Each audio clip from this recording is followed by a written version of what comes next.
আসসালামু আলাইকুম সুপ্রিয় সপ্তম শ্রেণীর শিক্ষার্থী বন্ধুরা, আজ তোমাদের দেখাবো গণিতের অধ্যায় 5 অনুশীলনী 5.3 উদাহরণে যে কাজ দেওয়া আছে 80 পৃষ্ঠায় 2 নম্বর কাজ।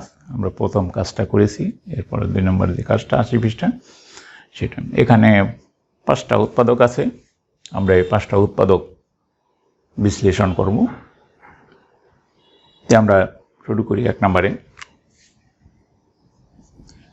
আছে a square minus 81b square. উৎপাদক করতে গেলেই আমাদের প্রথম যে চিন্তা থাকবে সেটা হলো এটা দুইটার মধ্যে থেকে কমন যায় কিনা। যদি কমন যায় তাহলে আমরা কমন নেব, আর কমন না যায় তাহলে আমরা অন্য কিছু চিন্তা করব। তাহলে এই দুইটার থেকে কমন যায় না, তাহলে এখানে যে করা যায়, যেমন এটা বর্গমূল করা যায়, এটা বর্গমূল করা যায়।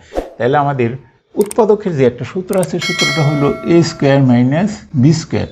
তাহলে a plus B into a minus B. আমরা এই সূত্রটা প্রয়োগ করার চেষ্টা করব যখন এই ধরনের আকৃতি থাকবে, দুইটা স্কোয়ার থাকবে বা পাওয়ার 4 থাকবে, মাঝখানে মাইনাস থাকবে, তখন আমরা চিন্তা করব যে এই সূত্রটা করা যায় কিনা। তাহলে দেখা যায় যে এই সূত্রটা চলে যাবে। তাহলে এখানে দেখি a স্কোয়ার মাইনাস 9b, 81-এর বর্গমূল হলো 9b হোল স্কোয়ার দিলাম। তাহলে এ স্কোয়ার মানে, তাহলে এটা দিয়ে ধরলে এটা বি ধরলে আমরা A plus B into A minus B লিখবো। তাহলে A plus 9b into A minus 9b, এইটাই হলো আমাদের অ্যান্সার। পরেরটা দেখি 2 নম্বর। 25x টু দি পাওয়ার 4 মাইনাস 36 y টু দি পাওয়ার 4। এখানে আমরা প্রথমে চেষ্টা করব কমন নেওয়ার জন্য, কোনো কমন জিনিস আছে কিনা, কিন্তু দেখা যায় যে কমন যাচ্ছে না।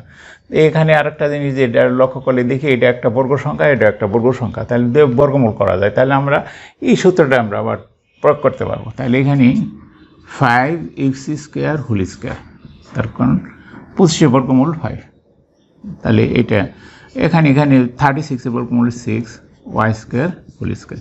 তাহলে এ স্কোয়ার মাইনাস বি স্কোয়ারের সূত্র আমাদের। তাহলে এটা যে লিখি এ 5x square plus 6 y square into 5x square minus 6 y square.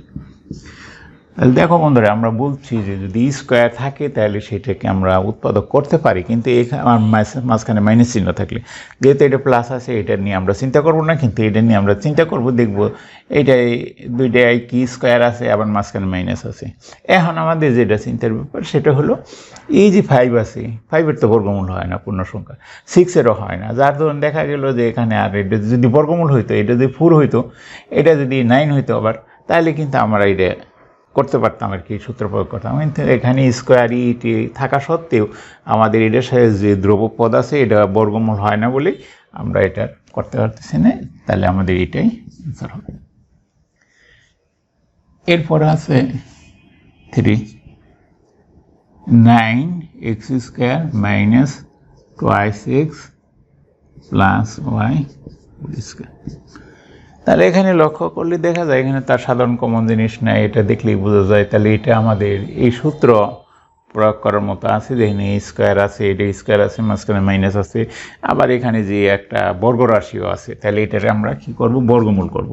3x whole square minus 2x plus y whole square. তাহলে দেখো বন্ধুরা, যখন শেষের পদটা দুইটা পদের সংযুক্ত অবস্থায় থাকবে বা 2-এর অধিক থাকবে, তখন যদি আমরা করি তাহলে সূত্রটা আমরা এটা সেকেন্ড ব্র্যাকেট ব্যবহার করব। যদি সেকেন্ড ব্র্যাকেট ব্যবহার না করি তাহলে ভুল হওয়ার সম্ভাবনা থাকে, এটা আমাদের সবসময় মনে রাখতে হবে। আর এখানে যে ভুলটা তোমরা সাধারণত করা দেখেন যে অনেক সময় এখানে বর্গমূল করতে যায় দেখা যায় 9x হোল স্কোয়ার লিখে ফেলো, তারপর 9 দিয়ে করো, তাহলে কিন্তু অঙ্কটা হবে না, এটা খেয়াল রাখতে হবে। তাহলে এটার এ ধরবো, এটার বি ধরবো। তাহলে 3x plus 2x plus y, তো এটাকে আমরা সেকেন্ড ব্র্যাকেট দিয়ে করবো। 3x মাইনাস 2x প্লাস, তাহলে এখানে আমরা ব্র্যাকেটটা হয় না উঠিয়ে দিই, 3x plus 2x plus y into 3x minus 2x, মাইনাসে প্লাসে মাইনাস y।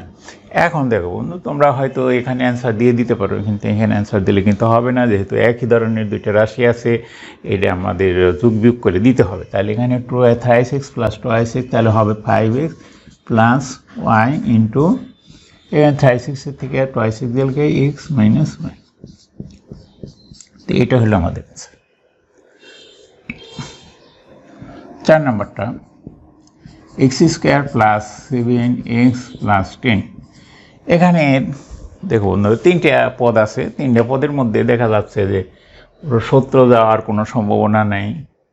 দেখেন 3টে পদকে আমরা 4টে পদ হইলে আমরা দুইটা কমন নিতে পারতাম আর কি। এখন 3টে পদ আছে, তাহলে এইটা কি এখন এটা এই ধরনের সমস্যা উৎপাদক বিশ্লেষণ করার জন্য আমাদের মাঝখানে যে পদটা আছে, এই পদটাকে ভেঙে 2টা পদে তৈরি করবো আমরা, যেন ওই 2টা পদটা এটা তৈরি করার নিয়ম হলো যে 2টা পদটা যোগ বিয়োগ করলে এই মাঝখানে পদটা হবে, আর 2টা পদটা গুণ করলে প্রথমটা এবং শেষটা গুণ হলে সমান হবে।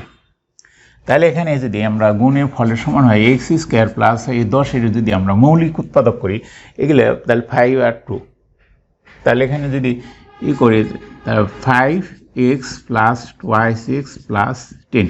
তাহলে এটা কীভাবে আসলো? তাহলে এখানে যদি আমরা যোগ করি তাহলে 5x আর 2x 7x হয়ে গেল, আর যদি গুণ করি 10x² হইলো, তাহলে এই যে প্রথমটা আর শেষটা গুণ করলে আমাদের 10x² পেয়ে গেলাম। তাহলে আমাদের এটা হলো মধ্যপদ বিশ্লেষণের নিয়ম আর কি, এটা তোমাদের মনে রাখতে হবে কৌশলটা।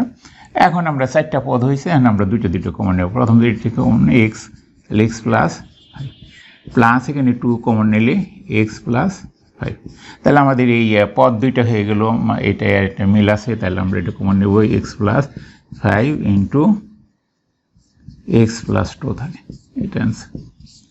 পরেরটা আমাদের একই নিয়মের হবে, m² প্লাস m মাইনাস 30।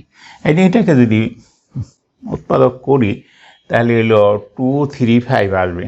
2 3 5 আসলে আমরা এটাকে যদি 5 আর 6 নিই, 6-এর থেকে 5 বাদ দিলে একটা থাকবে, আর 5 6 30 হবে। তাহলে আমরা এটাকে লিখতে পারি m² plus 6m minus 5m minus 30। তাহলে দেখো বন্ধুরা, এখানে আমরা দুই গুণ করি 30m² হবে, মাইনাসের 30m², এটা গুণ করলে আমাদের মাইনাস 30m², আর এখানে আমাদের আছে m আছে প্লাসে, তাহলে প্লাসে 6m থেকে 5m বাদ দিলে তাহলে আমাদের একটা প্লাসের m থাকবে। তবে এইগুলো লেখার সময় তুমি যদি আবার 5m এটা প্লাসের লেখো, 6m মাইনাসের লেখো, তাহলে কিন্তু ভুল হয়ে যাবে। এটা খেয়াল রাখতে হবে আমাদের এখানে কী ধরনের ইটার আছে। আর এটা যদি মাইনাস থাকতো তাহলে আমরা এটা মাইনাস দিতাম, এটা প্লাস দিতাম, এটা খেয়াল রাখতে হবে। তাহলে আমরা দুটো কমন নিই, তাহলে m কমন নিলে m প্লাস 6 মাইনাস 5 কমন নিলে m মাইনাস প্লাস 6 হয়ে যাবে। দেখো বন্ধুরা, এখানে কিন্তু তোমাদের ভুল হওয়ার সম্ভাবনা থাকে যে এখানে মাইনাস কমন নিলেও এখানে আবার মাইনাস দিয়ে দাও, কিন্তু আমাদের এটা সঠিকভাবে করার নিয়ম হলো এই যে এইটার ভিতরে যেটা থাকবে এইটা একই রকম হবে। যদি একই রকম না হয়, প্লাস মাইনাস যদি ভুল হয়ে যায় তাহলে কিন্তু হবে না। এই জন্য দেখতে হবে দুইটা একই রকম আছে কিনা, যদি থাকে তাহলে মনে করবা যে এটা সঠিক হয়েছে। তাহলে আমরা যদি কমন নিই m প্লাস 6 থাকতেছে m মাইনাস 5, তাহলে এটাই আনসার। তাহলে আমরা খুব সহজভাবে সমস্যাগুলো সমাধান করতে পারলাম। ধন্যবাদ বন্ধুরা।